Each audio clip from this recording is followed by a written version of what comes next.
Hey everyone, I'm Greg Landsman. I'm a member of Cincinnati City Council here in Cincinnati, and I'm sorry that we couldn't do this in person. I suppose you're all back home, and hopefully you're all safe and healthy.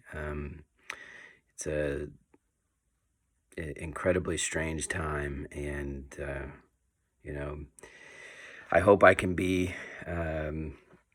Informative and helpful in this video. I'm going to cover uh, sort of social justice issues and the role that we play here at the local government level.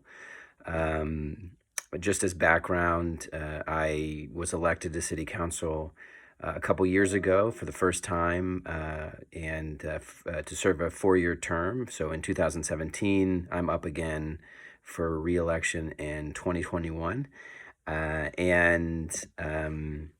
Before that, or to back up a little bit, I was a teacher. My parents were teachers. I've been doing child education advocacy work my entire career. I worked in Washington on the Hill for Congresswoman Nancy Pelosi before she became whip and then leader and then speaker, and for Governor Strickland in Columbus.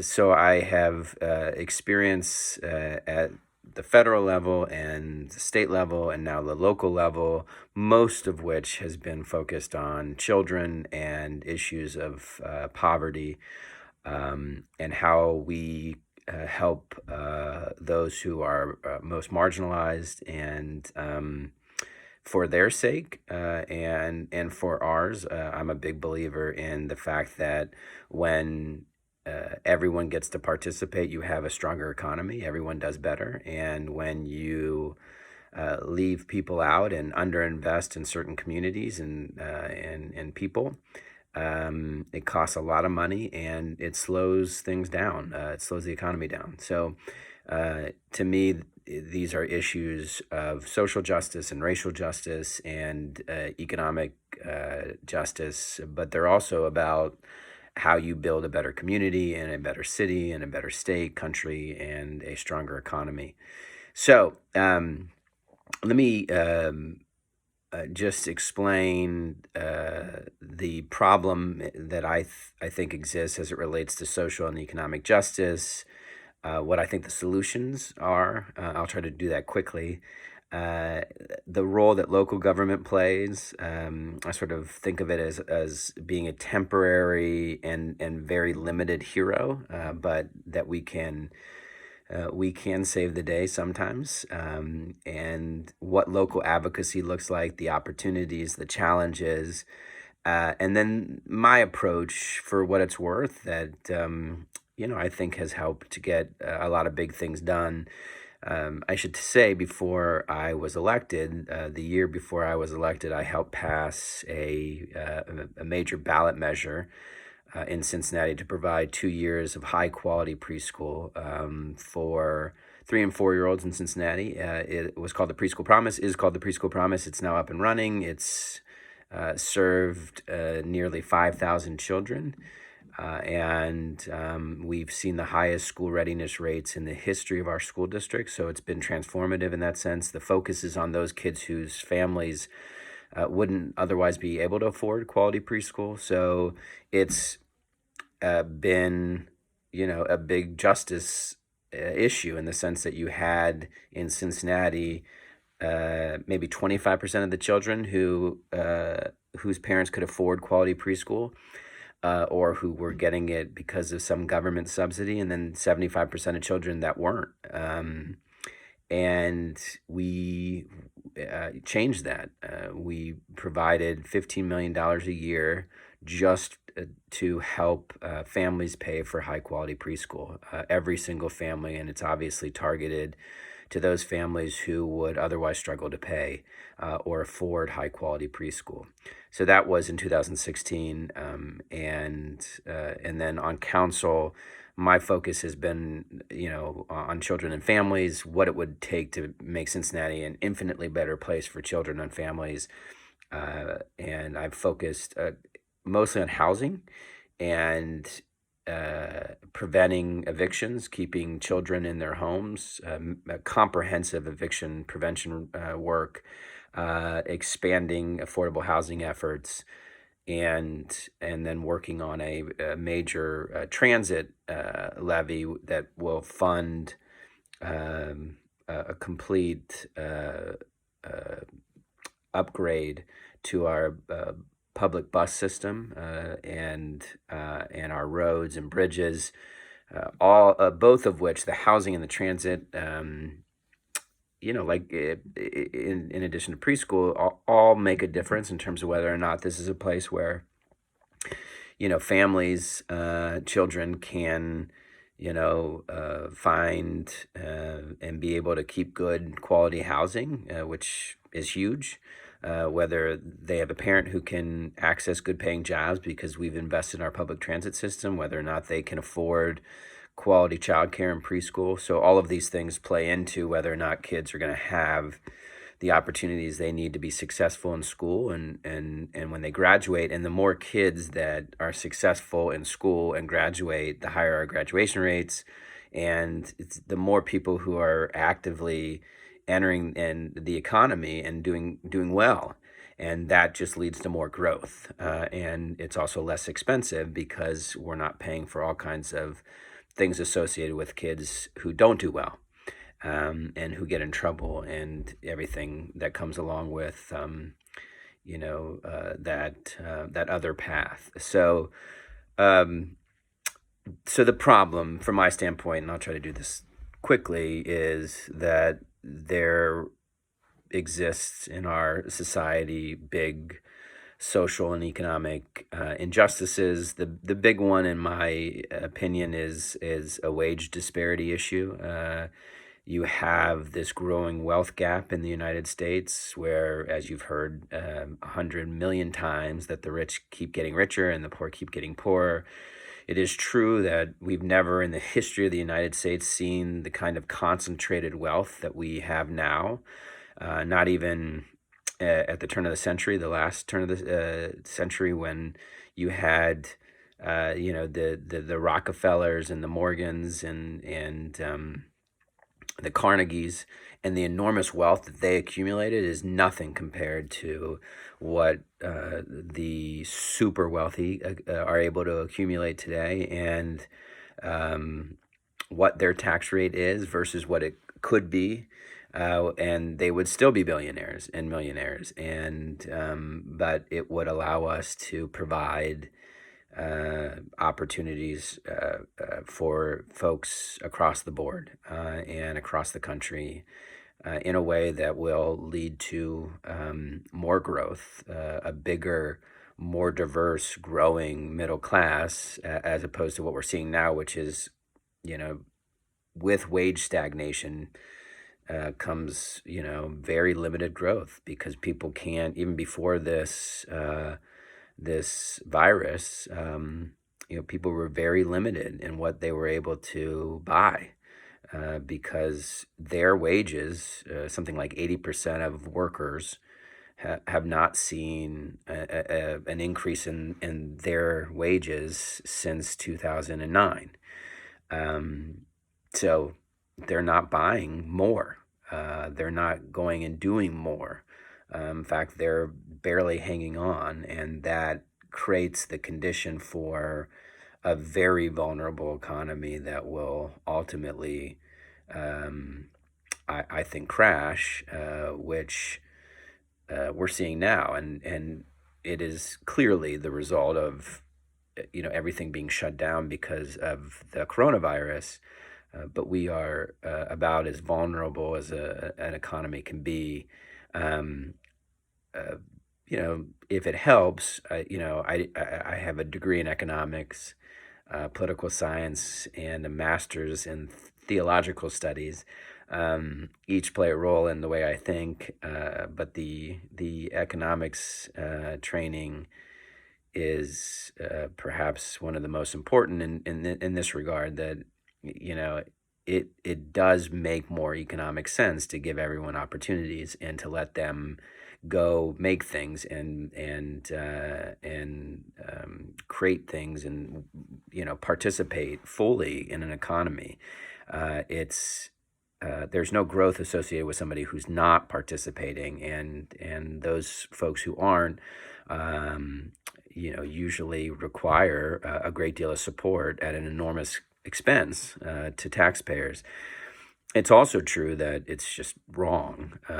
That's where my divinity training, I guess, comes into play. It's morally wrong to have some people doing well and others not, not because of anything that either of those folks or groups of people did, but because of where they were born and when they were born and to whom they were born. Um, the disparities begin at birth, and they persist unless we do something about it. There we have a situation where there's, in the United States, pockets of tremendous poverty, the super rich, as I explained, and this really struggling middle class. And that's even more pronounced when you look at it by race. So for Black and brown communities, the disparities are even greater because there's even bigger hurdles for communities of color, particularly in my opinion, although I think the data bears this out.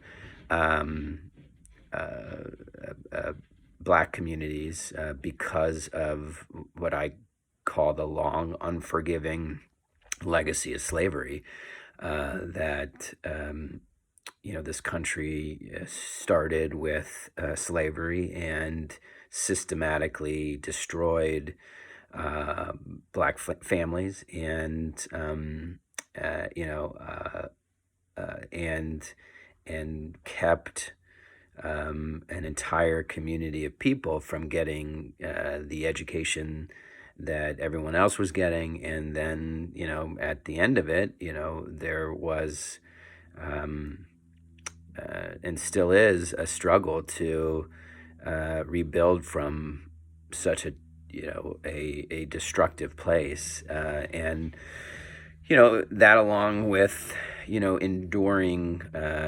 racial discrimination and attitudes as it relates to race, it just creates enormous disparities that we have to be very clear about and honest about, and know, at least in my opinion, strong opinion, that we can overcome. But it requires major economic and political change, overhauling, in particular, economic incentives and disincentives. So, what do we incentivize economically with our budgets, with taxes, with fees, with policy at the federal level, state, local level? Primarily that's tax reform at the moment, and getting real balance in our tax policy. There's enormous imbalance.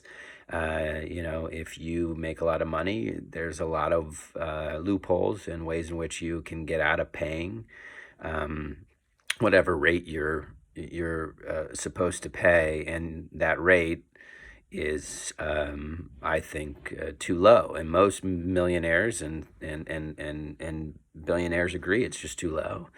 That they would rather be able to make as much money as they possibly can, but then be taxed appropriately on the back end, so that they can participate in an economy that's growing, that they don't have to worry about talent and whether or not there's a legitimate workforce out there, because we're investing in education and all the things that go along with that.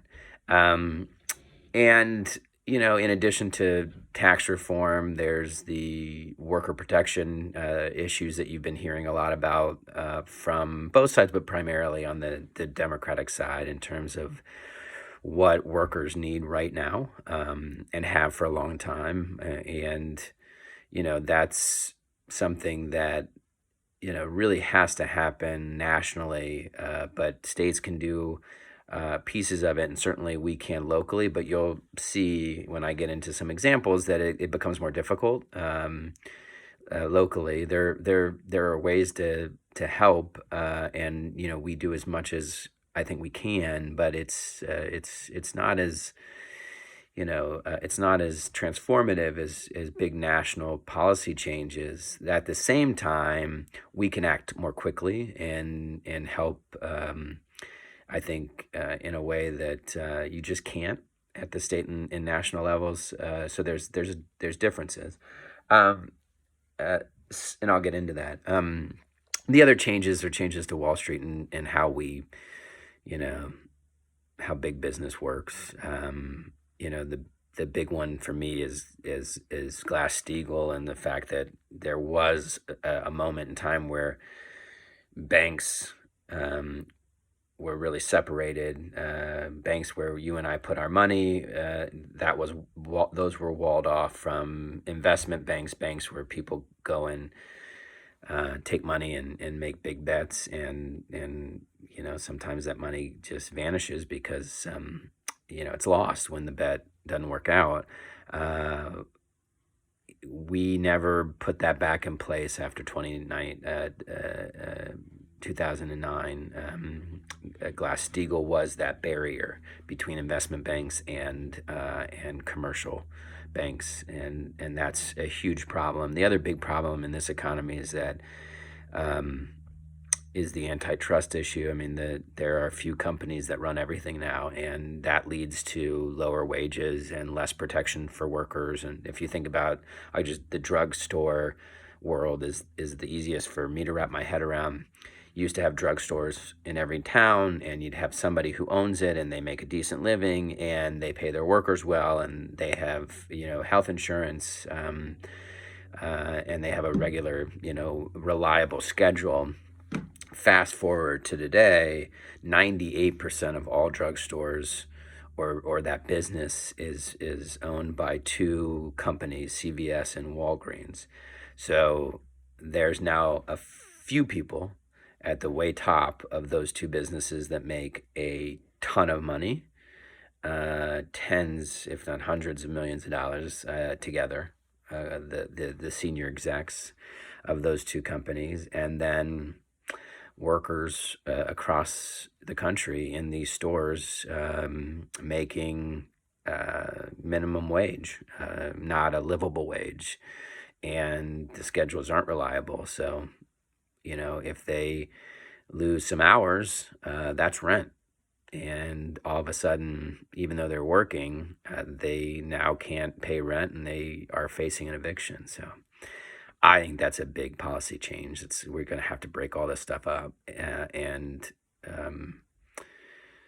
that's something obviously we just can't do locally. And then there's constitutional amendments on how we elect the president and members of Congress and state legislatures that I think would empower us to elect people that are much more likely to build out an economy that works for everyone and who are clear about the social and economic injustices that exist. Local government, again, like I said, is sort of a temporary and very limited hero in the sense that I think we can and have done some pretty amazing things to help people, but it's not the long-term fixes we need, and we are limited. So, for example, we can help increase wages for the folks who get contracts from the city, and we have. We can increase wages for our own workers, which we have. But we can't put on the ballot in our own city, in Cincinnati, a minimum wage law. Getting everyone up to $15, $16, $17 an hour, because the state legislature has said you can't do that. And they banned us from even taking that question to voters. And the polling that I've seen is that if we took it to voters would immediately pass it. They want everyone making $16, $17, $18, $20 an hour, because it just makes good economic sense to have them in a position where they can pay their bills and participate in the economy. But it also makes enormous sense for those families that are trying to raise children, and they should not have to, if they're working as hard as they are, suffer as much as they do with such poor um, poverty wages. So, we, just so you know, the city government, well, we have sort of three branches in some ways of our government. Locally, we have council. I'm one of 9. We're all elected at large, so the whole city votes on each one of us. And the top 9 vote getters become members of council for 4 years, although that's changing back to 2 years. The mayor is elected separately, and then we have a city manager. The city manager runs the city. The mayor can and does hire the manager and fire the manager, but only with support from council. So the mayor can't hire a manager without council, and the mayor can't fire the manager without council. And so,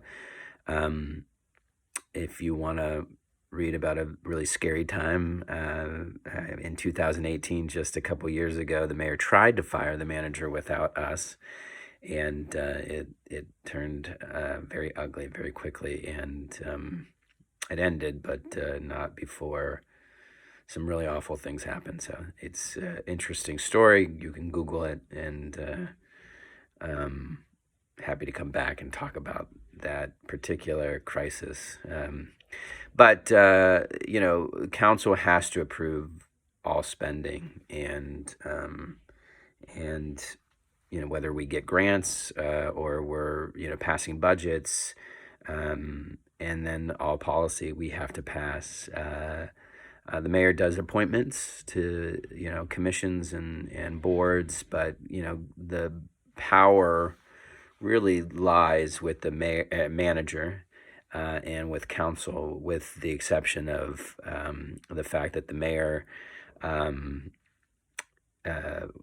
decides what legislation goes on the agenda, and the fact that he is the only one who can initiate the hiring or firing of a city manager. So the fact is, we all have to work together, and when we do, it's great, and when we don't, it's difficult.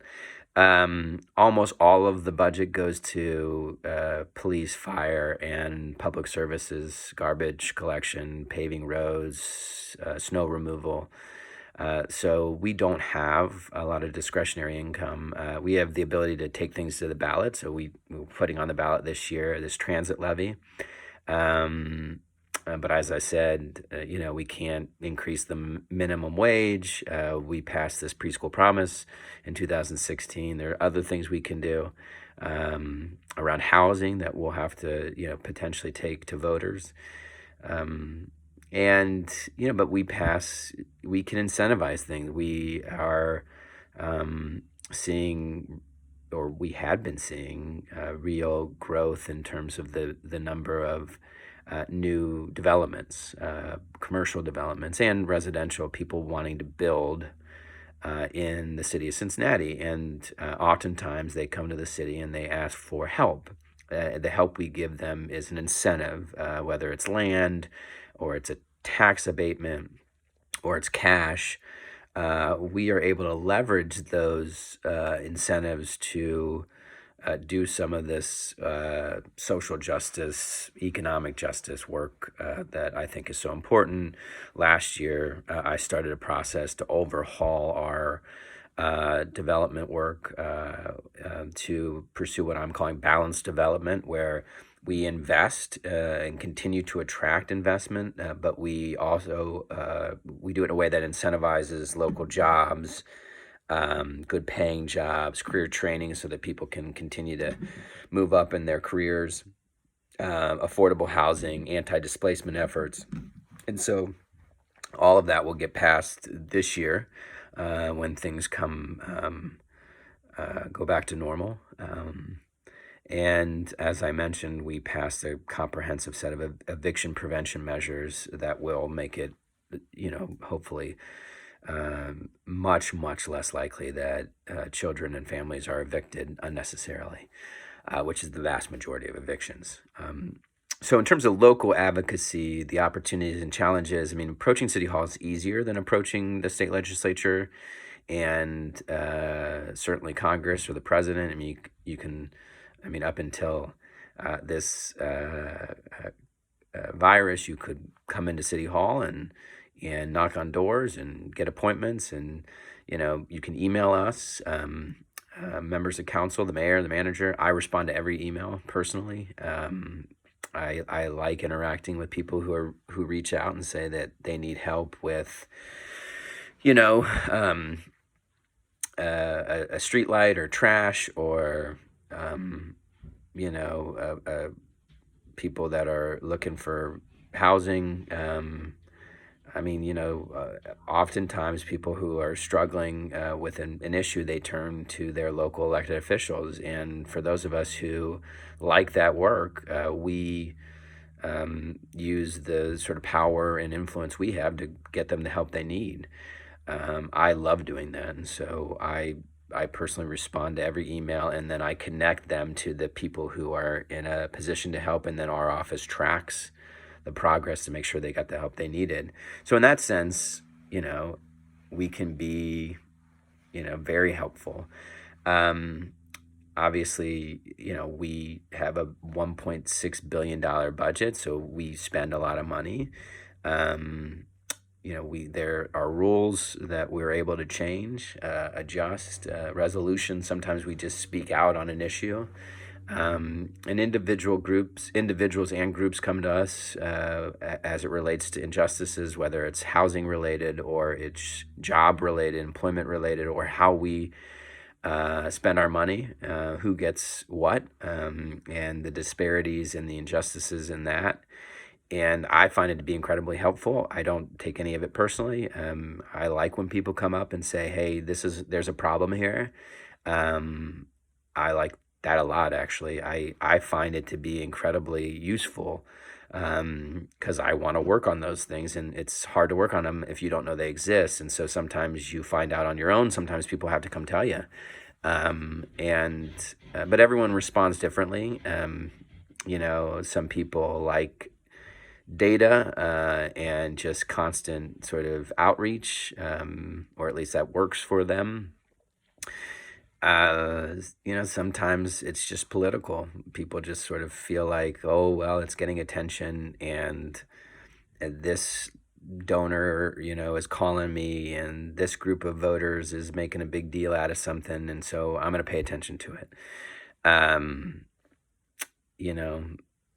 But for, someone like me, is it a real issue? And I assume it is. And then you try to do your best to help. And so my approach has always been to take everything seriously. Until it's not. Just assume it is serious when somebody comes to you and says, "Hey, there's an issue here." Do as much as you can. Sometimes that's big change. Like, I wanted to make sure every kid in Cincinnati had 2 years of quality preschool, and we got that done. Sometimes it's individual solutions. There was a woman who emailed our office earlier this week because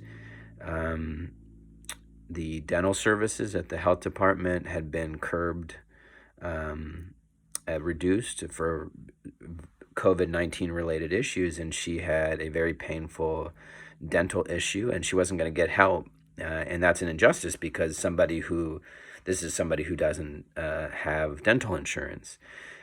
So if you are wealthy or your job provides dental insurance, there are places you can go. She didn't have anywhere to go except for our health department, and our health department was saying, "No, we don't do that anymore." And we were able to say, look, no, this is a problem. We can't not do this. There's certain things we have to keep doing. If for no other reason, in this case, she's going to end up going to the emergency room and using a bed that we may need. And so we reached out to our health commissioner, and she got in, I believe, the next day, um, and got her tooth fixed. So, big change, individual change. I mean, for her, that was a big deal. And, one of the best parts of my job is the fact that that happens almost every day. So, um, I think you got to work hard. In addition to taking, each injustice related issue seriously, or any issue, you got to work hard, and be caring and kind, and honest. I think that's how you end up getting things done and making progress. It's more people want to work with you and help you and go out of their way for you if you are somebody that they trust, and that that they know you care, and that they also know you're going to keep working on it.